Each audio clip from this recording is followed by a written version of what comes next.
एक दिन एक छोटा लड़का जिसका नाम अली था, एक हरियाली से भरी हुई वादी में खेल रहा था।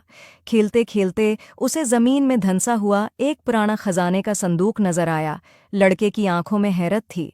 वो झुककर संदूक के करीब आया और एहतियात से उसका ढक्कन खोलने लगा। जब लड़के ने संदूक का ज़ंग आलूद ढक्कन उठाया तो इसमें से एक सुनहरी रोशनी निकली और चारों तरफ फैल गई।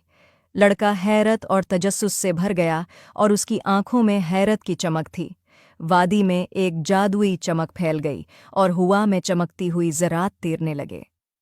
खजाने के संदूक की रोशनी में डूबते ही लड़का एक खूबसूरत जादुई गांव में पहुंच गया। इस गांव में रंग बरंगे घर थे और गलियों में हर तरफ खुशबू फैली हुई थी। लड़के की आंखों में हैरानी और मसरत की झलक थी। इसके अर्धगिर्द मिट्टी के बर्तन हवा में तैर रहे थे और जादुई चराग उसे रोशनी दिखा रहे थे। लड़का गांव के चौक में पहुंचा, जहां उसे बोलते हुए जानवर नजर आए। एक बिकरी जिसके गले में रंगीन घंटी लटकी हुई थी और एक मरगा जो दीवार पर बैठा हुआ था, लड़के से बातें कर रहे थे। लड़के के चेहरे पर हैरत और खुशी की मिली जली कैफियत थी और उसके होंठों पर मुस्कुराहट फैल गई। लड़का जादुई गांव के एक बाजार में घूमने लगा, जहां जादुई चीजें फरोख्त हो रही थीं।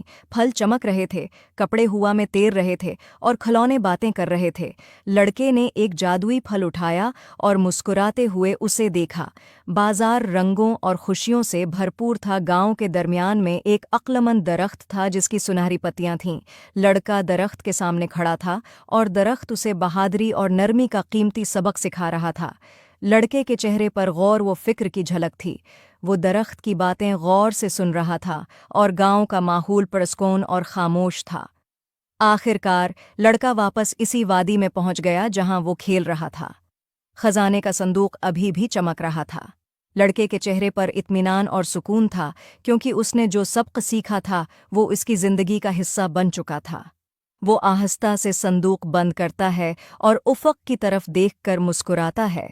अब वो नए अज़्म के साथ अपनी ज़िंदगी का सफ़र आगे बढ़ाने को तैयार है।